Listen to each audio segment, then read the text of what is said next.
feel again for him?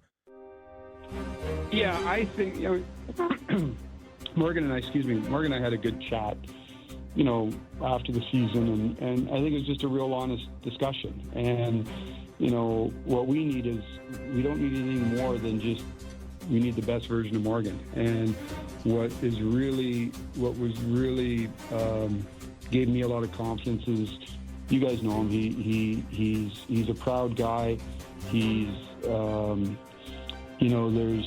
he's a truthful guy, right? We all know when we can be better, and he took it to heart. And like I said, I always laugh at the beginning of every training camp, because everybody's in the best shape of their life, and everybody's either lost 10 pounds or gained 10 pounds, and everybody looks good. But Morgan really, there was a fire to him this summer. We're in the facility, and I don't remember many days that Morgan wasn't here.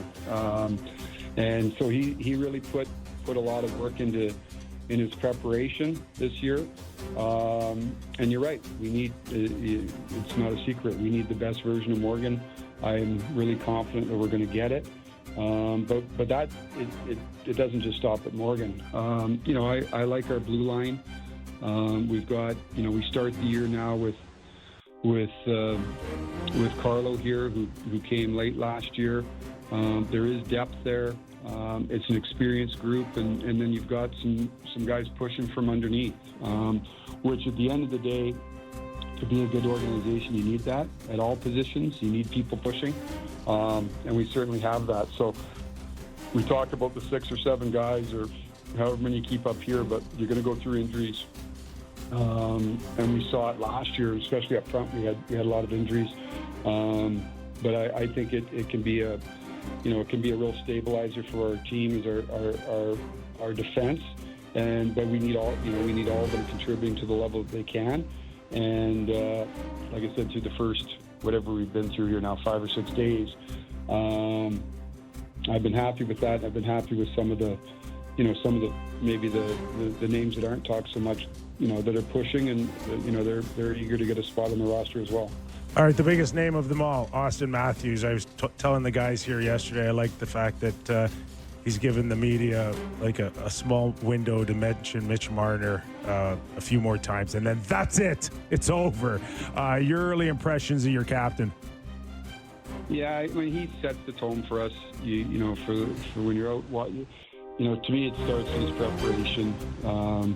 Austin was back here early in the summer, and it's amazing when he shows up. It seems to be everybody else is here now then too, so that he was here probably a month before we got going, and just the preparation he puts, I've said it since I got here, the preparation he puts towards his craft, the way he practices, the level, he sets the standard. And I think for any team, any organization, when your top guys are working the hardest and competing the hardest, that's the level that everybody else has to follow. So he's been dialed in since the start of camp, and he's feeling good physically. He looks good.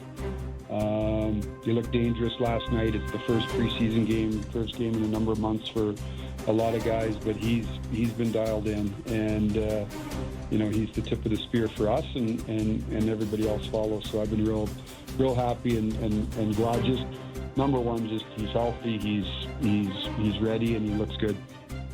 Brad, we really appreciate your time. Enjoy the ball game tonight. Oh, it's good to hear you guys back on the air. If you can, that 6-month hiatus is over. Time to get back to work. Let's see if you feel that way in about a month. Yeah. Thanks, Tree. Appreciate it. Brad. See you guys. Brad Treliving, general manager of the Toronto Maple Leafs. Good stuff. So what do you want to pick a few things out of that? We got a little time here. Or you want to go to break? Well, we got all day. Well, maybe by all day, I mean 20 minutes. But what's your first? We're all going to say the same thing. It's Joseph Gold. Goalie. Yeah, Goalie. Yeah. That felt like maybe he's not coming back next week. No. You don't. Guy doesn't go home. And you know what I found kind of,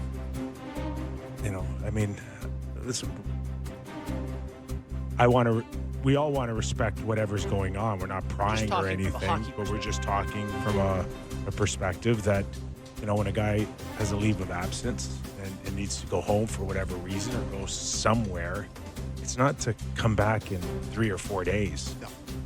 So I don't see him coming back for a month. Whoa. Really? Think about it. A Right? month, so Think about it. October, almost conjecture. like Halloween.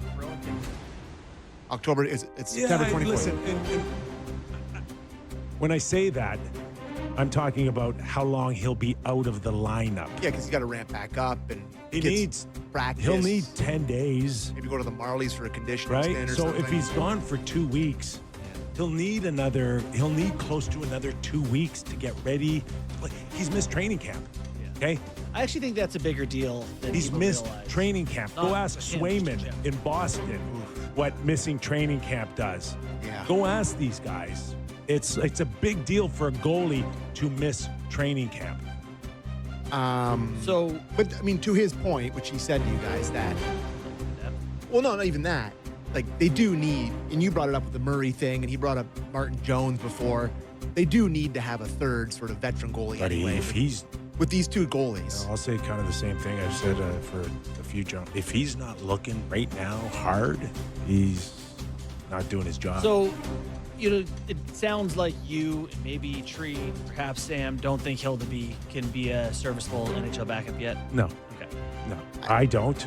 And I thought he looked all right last night. He's Okay. big, but gives me Hey, look good. big time Jonas Gustafsson vibes. Yeah, he's not Guys. the most assertive at times. No. He was good last night. Yeah. 82 games, long season.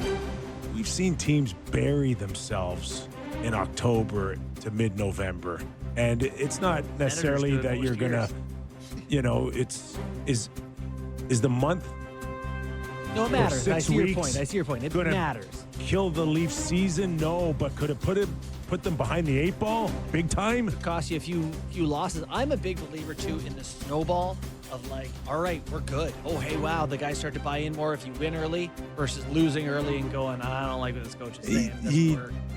You need to get early wins. Asking Hildeby to come in now and hold the fort for a month, Well, I it's think Stolarz. is. You might need him to play 40 times if it was a full season. But he hasn't played 40 times in 10, 12 years. Now he's going to do it? No, I know. That's what I'm saying. Well, I'm even saying not Stolarz, but the backup is going to matter in Toronto. It's not your typical backup. You have a couple of bad starts, and he looks like he's not NHL ready. You're going to be under the gun to get him out. You don't also want to bury the guy's development either. He needs to play. Totally. He doesn't need to sit on the bench for a month either here and watch Stolarz Like 10 to 12. play to 10 to 12. And that's another story, by the way, that if you